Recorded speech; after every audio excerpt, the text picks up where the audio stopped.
I have never done anything like this before, so I'm a little nervous. So I'm probably going to say a lot of times. Um, so if any of you are like me, this last couple weeks, couple months, I don't know, you name it, my energy has felt like the field has been intruded upon by other people. And tomorrow morning between 4 and 5 a.m., the moon is dark. And in doing some research, I've learned that the dark moon is the best time to do a banishing or protective and cleansing ritual or meditation. So this isn't witchcraft. This isn't evil. You're not going to go to hell for doing this.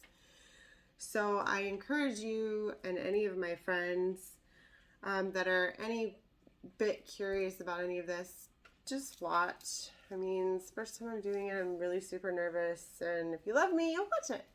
So I'm not going to do the ritual. I'm just going to kind of go through it. I've chosen one of the biggest master healers in the crystal world, Amethyst, as my tool of choice.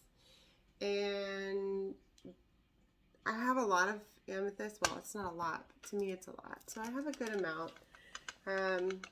I will be using all of these during my ritual tomorrow morning. And I'll be putting them in different places throughout my home and on my person. Amethyst is known to, rather than absorb negative energy, actually create a barrier and sort of bounce it back. So rather than worrying about carrying around something that has absorbed the energy, this actually bounces it back. So the first thing that you're going to do is cleanse your space, your home, your tools that you're going to use. You don't have to use tools. I just choose to because I know the powers that amethysts hold are really good. So cleansing. If you do not have sage, go get some. Get some as soon as possible. And you can do this ritual anytime. It doesn't necessarily have to be during the dark moon. I just really need that extra kick because,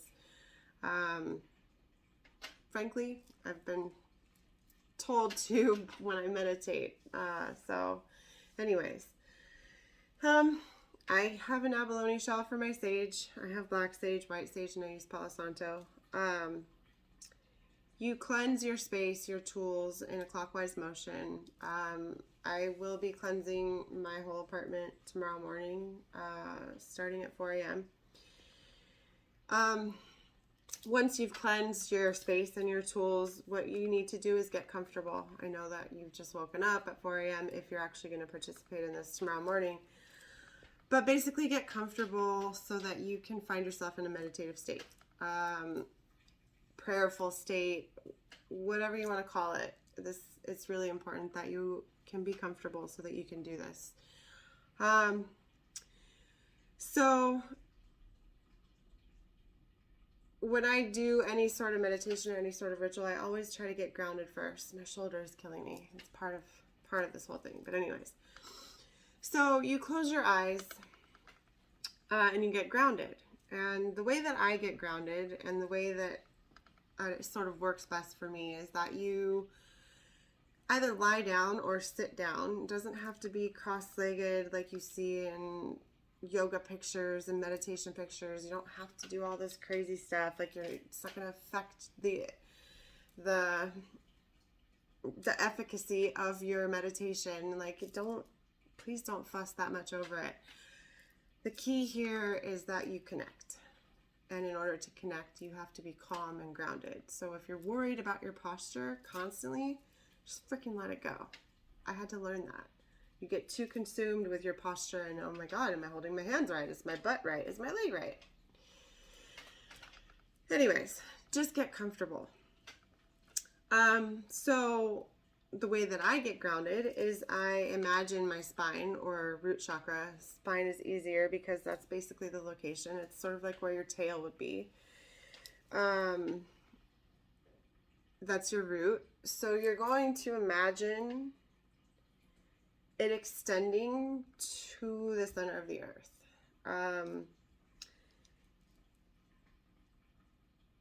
Just imagine it.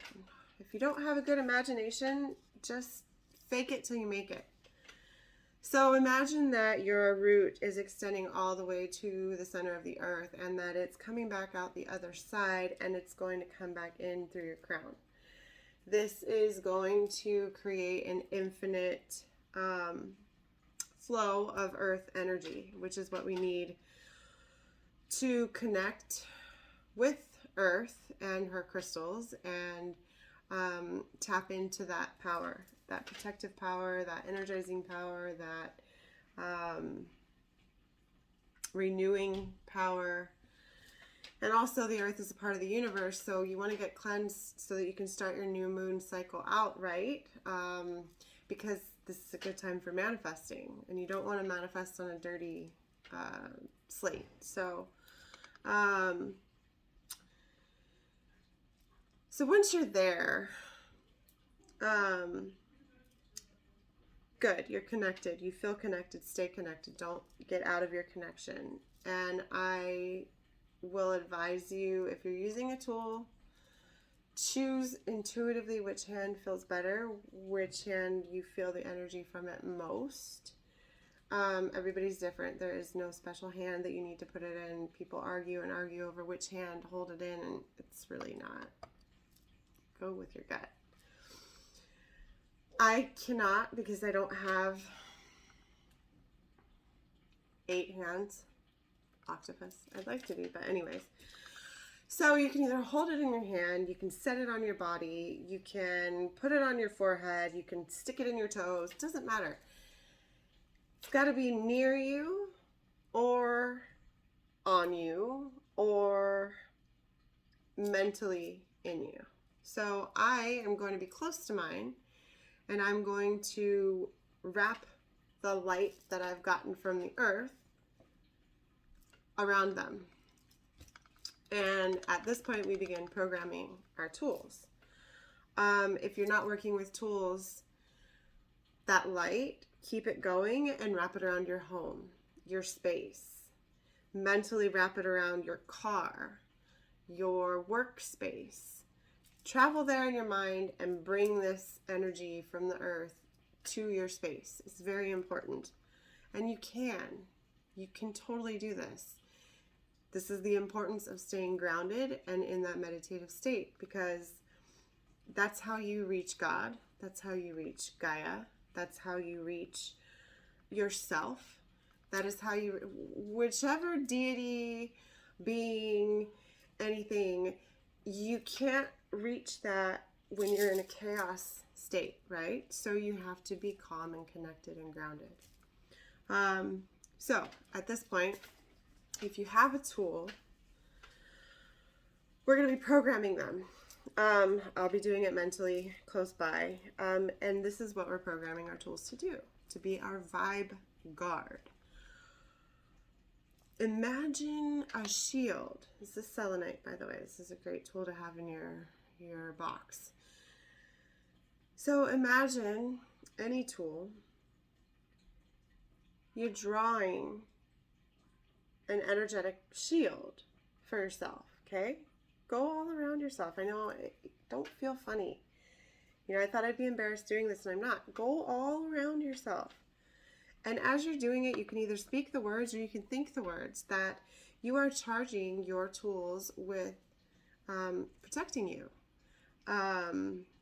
They are going to be our oral protectors for this and all the remaining cycles, and we can redo this as often as we need to.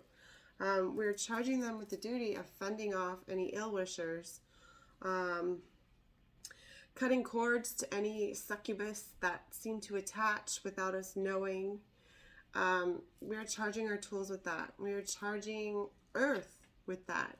Send that energy down into the earth and bring it back through your crown so that you're going to constantly recycle it through your body and through earth. And state verbally or mentally that you do not allow anybody to break through your aura to attach to you. You don't give anybody permission to have access to you that way. It's very important that you are specific with things like this. And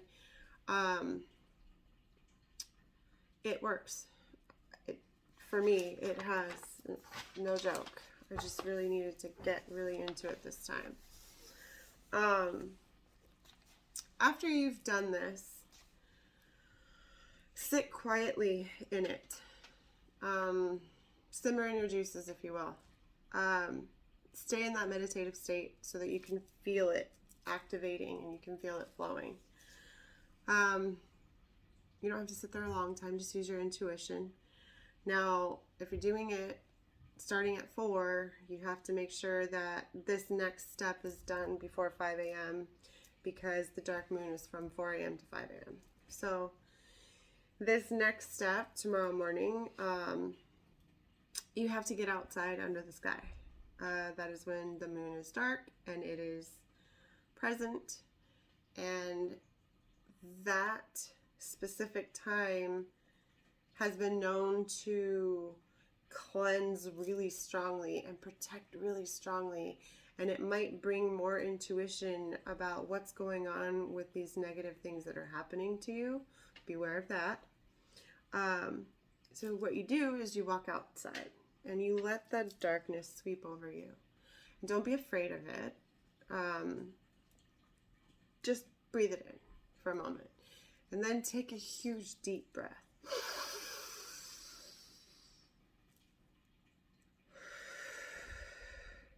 Like that. Like a really deep guttural breath. Through the nose, in and out. And once that's done, you're free to move about the cabin.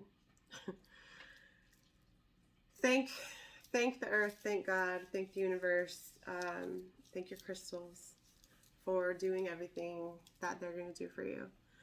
And stay in that vibe of knowing that you're going to be protected and that people cannot fuck with you.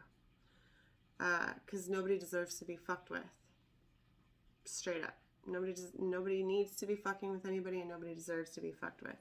And sometimes it can be unintentional. Sometimes we have ill-wishers that are just haters.